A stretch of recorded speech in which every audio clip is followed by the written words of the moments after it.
à la faveur des événements du 16 février, du 16 mars 2023, il a été relayé par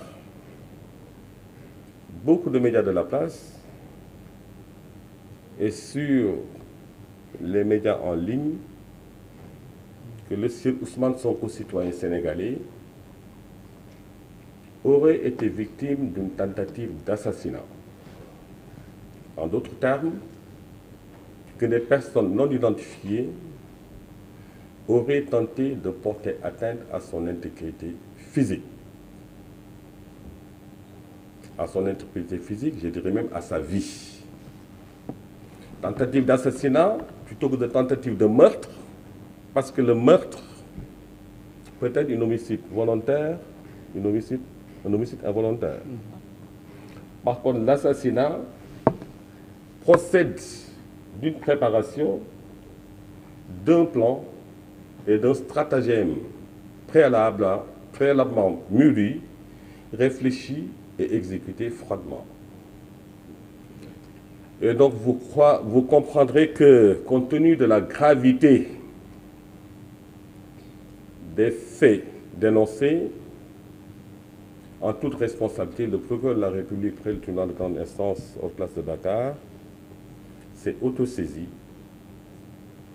et a instruit les enquêteurs de la sûreté urbaine d'ouvrir une enquête exhaustive et approfondie sur cette tentative d'assassinat qui aurait été relayée et dont l'opinion dans son ensemble s'émeut, d'autant plus qu'il porterait sur aux Sénégalais, citoyens sénégalais du nom de Ousmane Sonko. Et c'est ainsi qu'une enquête a été ouverte, confiée par le procureur de la République à la sûreté urbaine. Et l'enquête a permis naturellement aux enquêteurs de se saisir, d'identifier toute personne, saisir tous objets et perquisitionner tout lieu. Bref, au total, poser tout acte d'enquête prompt à renseigner l'autorité sur cette tentative d'assassinat dont serait victime le sieur Ousmane Sonko. Et c'est ainsi que, sans tarder, ils ont exploité une vidéo qui a été partagée sur les réseaux sociaux, en fait sur les supports de médias en ligne, et vidéo sur laquelle il a été aperçu une personne qui porterait un capuchon avec un sac à dos aux couleurs qui pourraient être prêtées à confusion avec l'accoutrement ou l'uniforme de nos forces de défense et de sécurité. La vidéo exploitée, la personne ciblée dans cette vidéo a été identifiée et répondait au nom de Yargassi. Des recherches entreprises pour le localiser ont permis de se rendre compte que ce Yargassi a été déjà extrait, poursuivi et placé sous mandat de dépôt et qu'il est donc en détention à la maison d'arrêt de Rebeuss. Et c'est sur ce sang désemparé, les enquêteurs de la sûreté urbaine ont procédé à son extraction et à son audition. Il est résulté, sous le respect de la présomption d'innocence toujours, les droits de la défense sont sacrés chez nous, et sous le respect du secret de l'instruction, vous comprendrez que je ne peux pas donner tous les détails de l'enquête,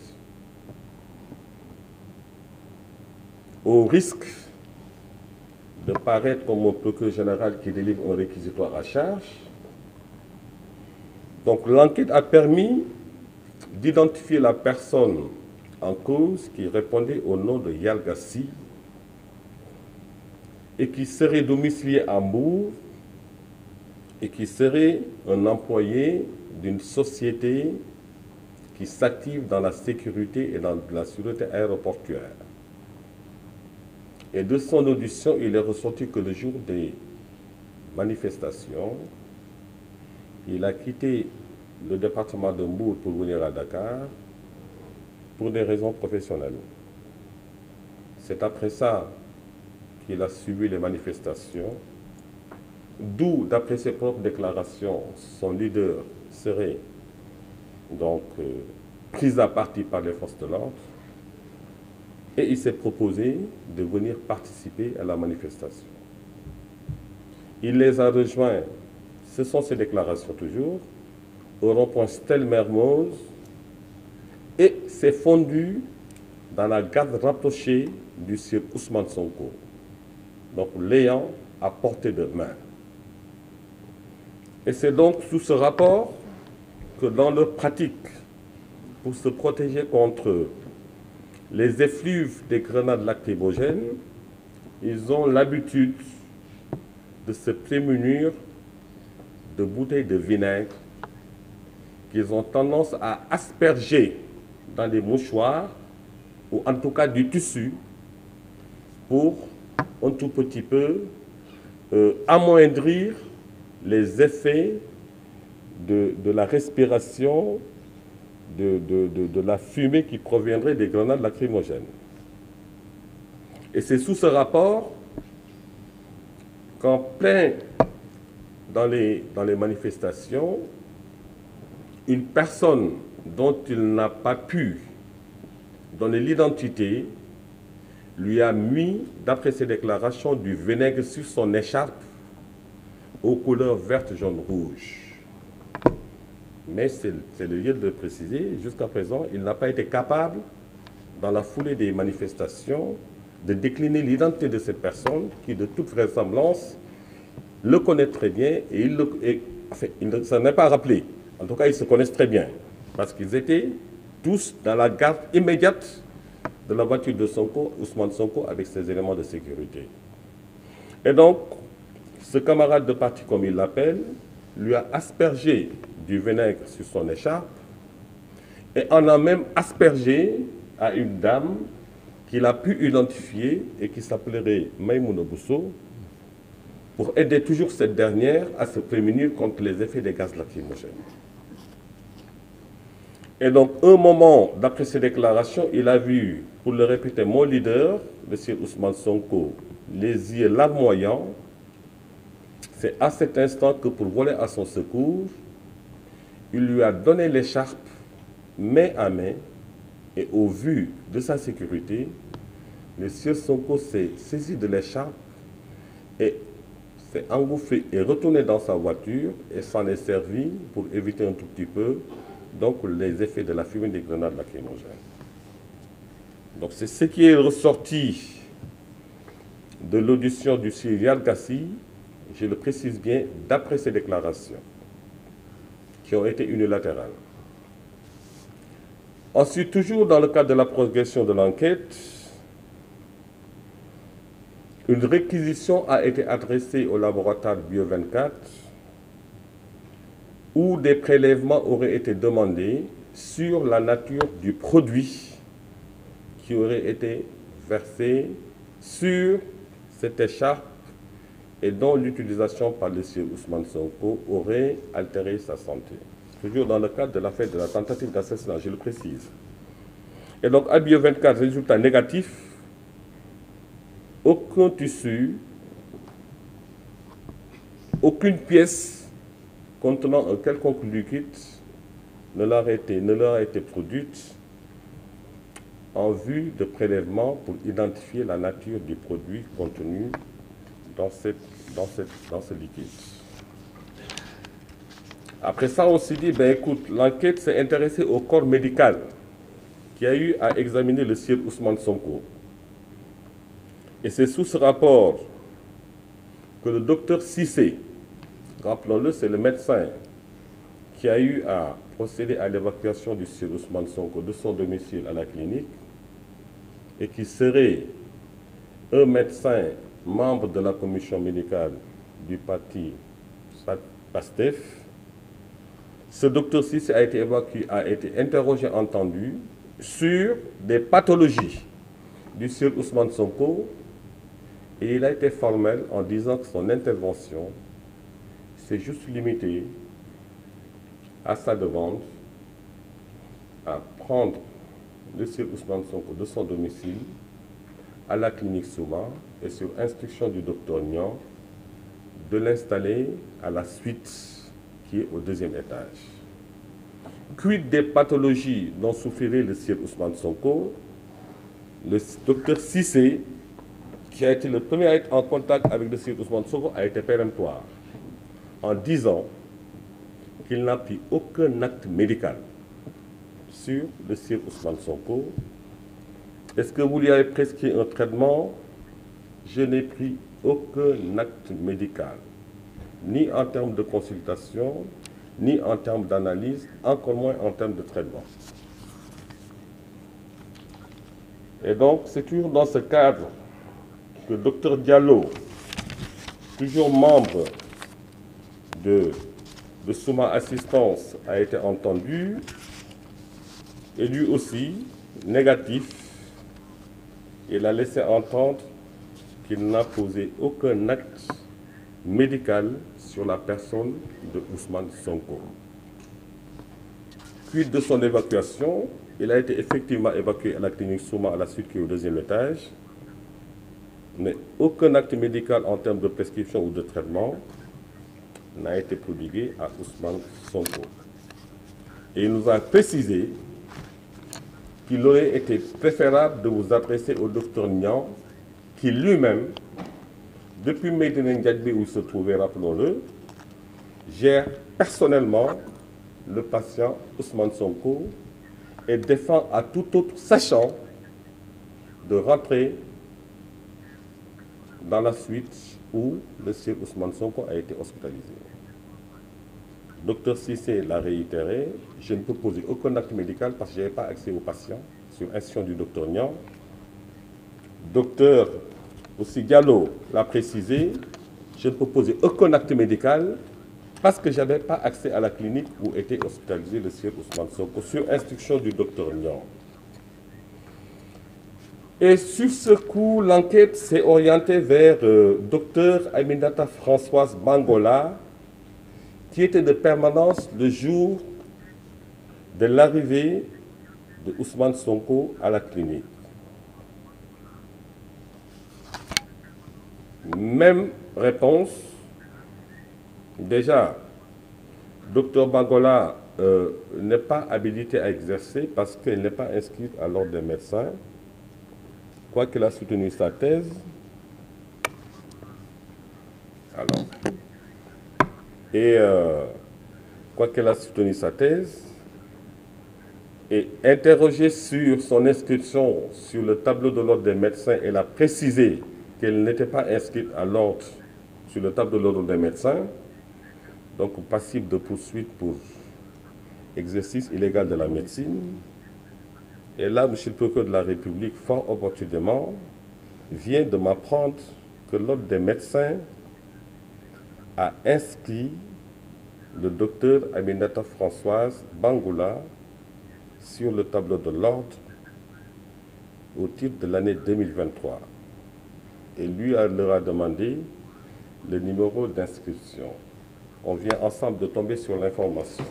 Mais il est clair, avéré et constant qu'au moment où l'enquête a été dirigée, ce docteur Aminata Françoise Bangola n'était pas inscrit sur le tableau de l'ordre des médecins. Donc vous constaterez avec moi qu'on vient d'apprendre l'information et on appréciera. Et tous ces médecins, même le docteur Niang, était unanime à nous dire qu'on ne pouvait pas l'approcher parce que le patient Ousmane Sonko était suivi par un groupe de spécialistes. Et donc, en toute opinion de traité, l'enquête s'est orientée vers Madame Mam Awandoy, qui est docteur et qui est membre de la commission médicale du parti dit PASTEF. qui serait passé à 2 reprises à la clinique pour voir le patient Ousmane Sonko. Et cette dernière entendue nous a laissé entendre plutôt, qu'il est certes médecin, qu'elle est certes inscrite sur le tableau de l'ordre des médecins, qu'elle est certes membre de la commission médicale du parti PASTEF, mais elle n'a posé aucun acte médical sur le patient Ousmane Sonko. Tout au plus, en fonction des situations, elle s'avère à prêter main forte sur les éventuels blessés et même les éventuels malades qui seraient leurs militants, et son office se résume comme tel. Interrogée sur les raisons de sa présence à la clinique, elle a déclaré « Je suis venu voir Ousmane Sonko, pas en tant que médecin traitant, mais en tant que membre du parti PASTEF. Et mon statut de médecin a permis de me faciliter l'accès à sa suite au 2e étage pour le consulter. »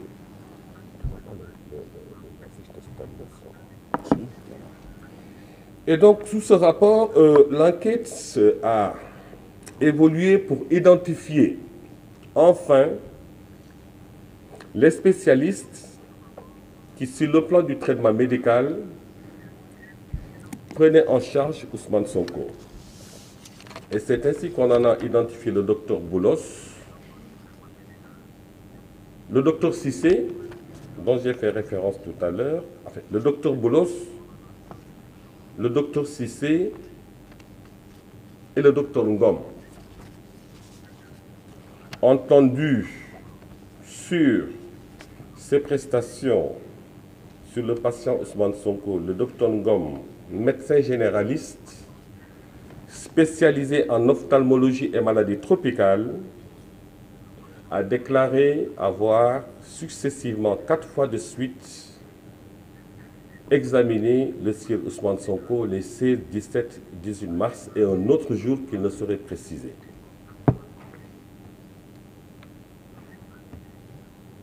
Médecin ophtalmologiste et spécialisé des maladies tropicales.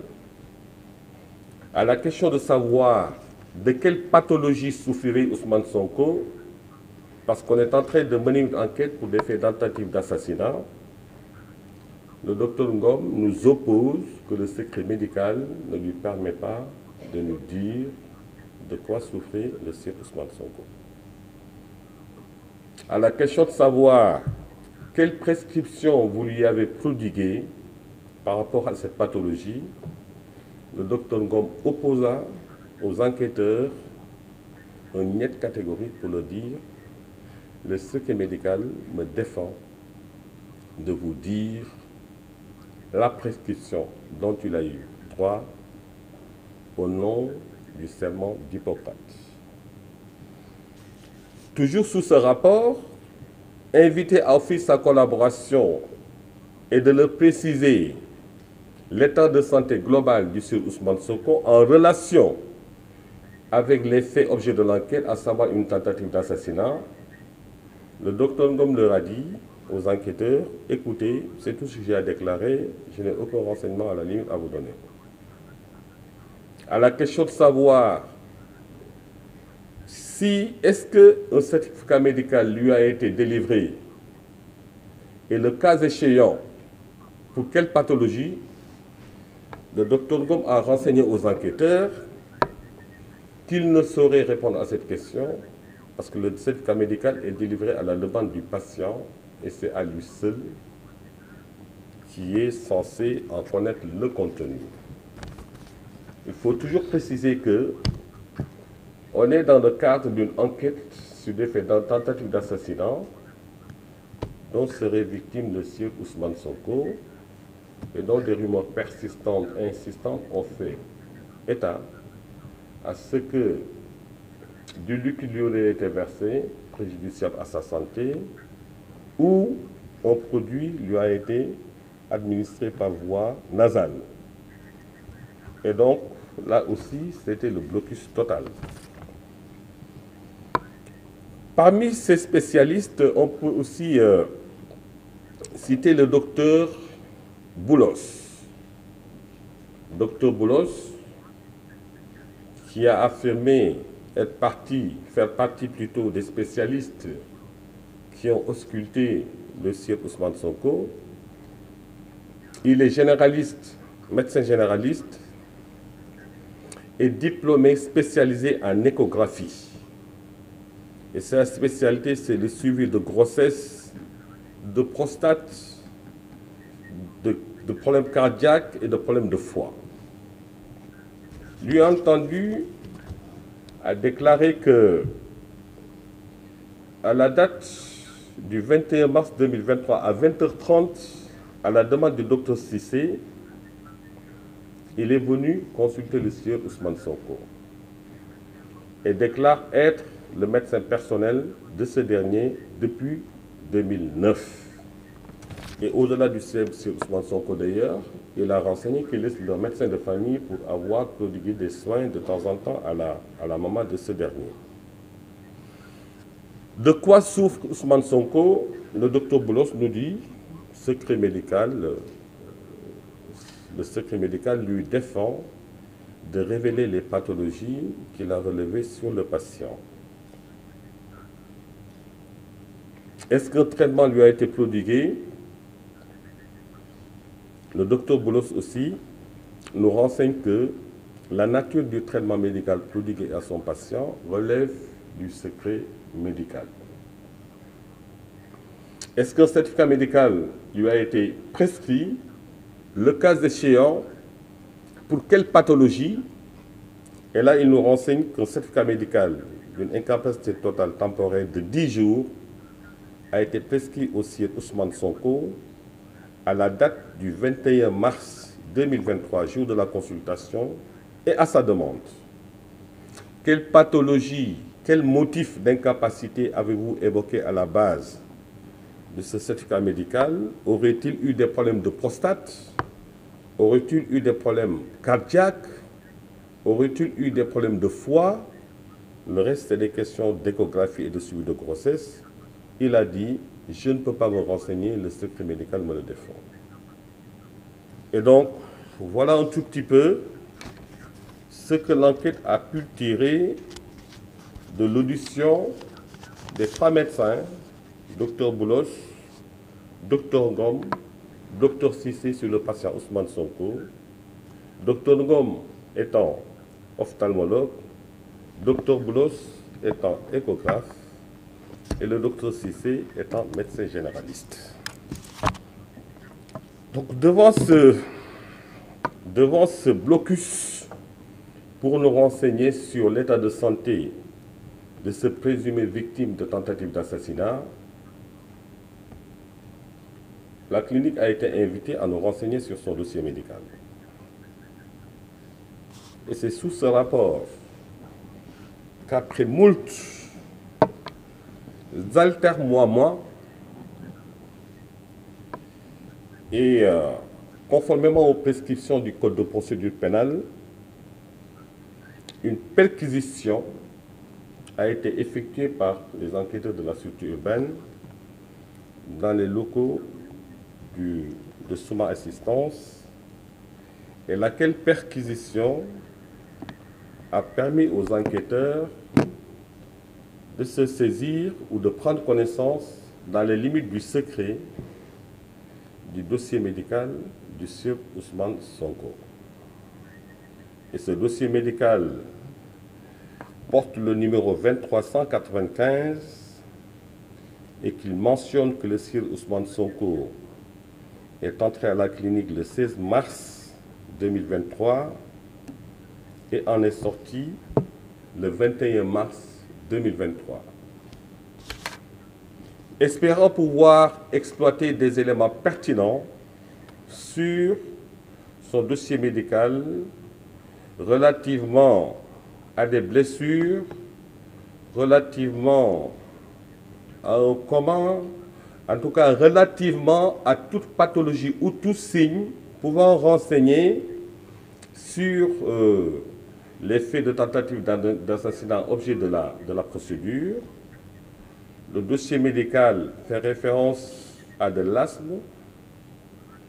Le dossier médical fait référence à, voilà, il fait référence à de l'asthme.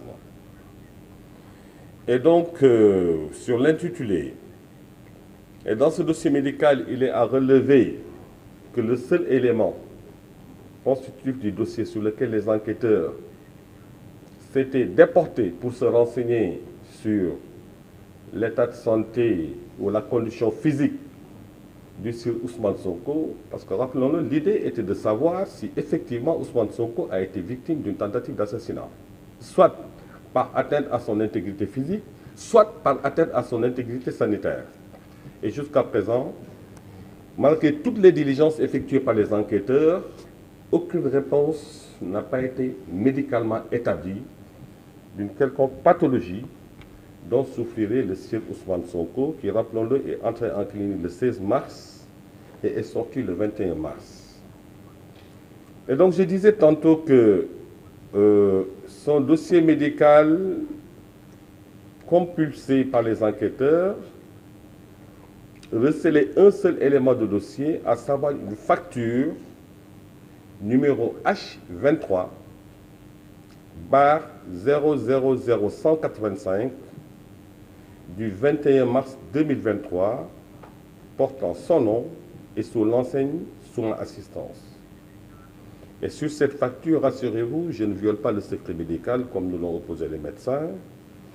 Il est mentionné désignation hôtellerie chambre catégorie CH1, prix unitaire 100 000 francs. Quantité nombre de nuitées 6, prix total 600 000. Je vous lis, hein. Il est aussi mentionné actes médicaux. Et sous ce registre, nébulisation 10 000 francs. 10 000 francs, prix total. Il est aussi mentionné consultation ophtalmologique. Rappelons-nous que le docteur Ngom est un ophtalmologue. Consultation ophtalmologique 15 000 francs. 15 000 francs. Montant, prix total. Il est mentionné visite médicale de Dr Boulos, qui est un échographe. Visite médicale de Dr Boulos, 25 000 francs. Donc, prix total, 25 000 francs. J'espère que je ne me trompe pas. Je mets mes lunettes là. C'est ça? Effectivement. Alors, ensuite, il y a un rubrique qu'on a intitulé Unité mobile de soins. Et sur ce rubrique toujours, dont je ne comprends pas trop l'intitulé d'ailleurs, n'étant pas spécialiste de la médecine, 40 000 francs. Prix total 40 000 francs. Il y a un autre rubrique honoraire médecin, honoraire docteur Ngom, ophtalmologiste, 25 000 francs. Honoraire docteur Cham, pneumologue, 25 000 francs. Et la présente facture est arrêtée pour un montant total de 890 000 francs. Payé à Souma le 23 mars 2023, portant le nom de Ousmane Sonko.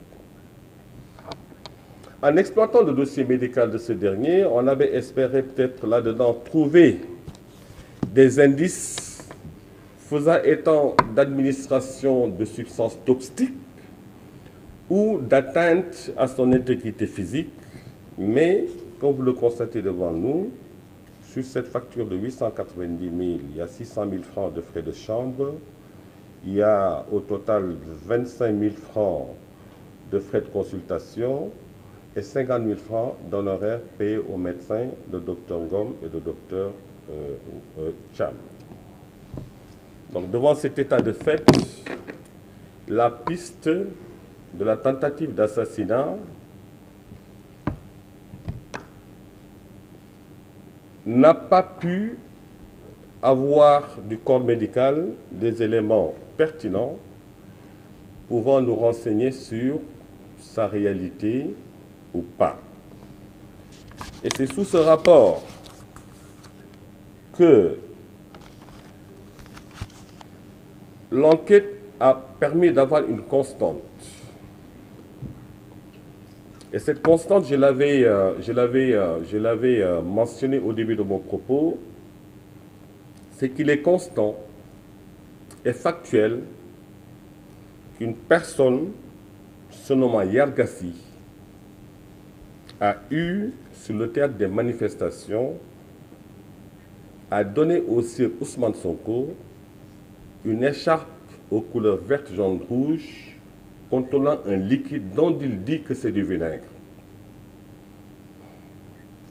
Manifestement, à l'exclusion de toute autre personne, s'il y a atteinte à son intégrité physique ou sanitaire, naturellement, c'est la seule piste que l'enquête a permis d'établir. Et c'est sous ce rapport que le sieur Yargassi,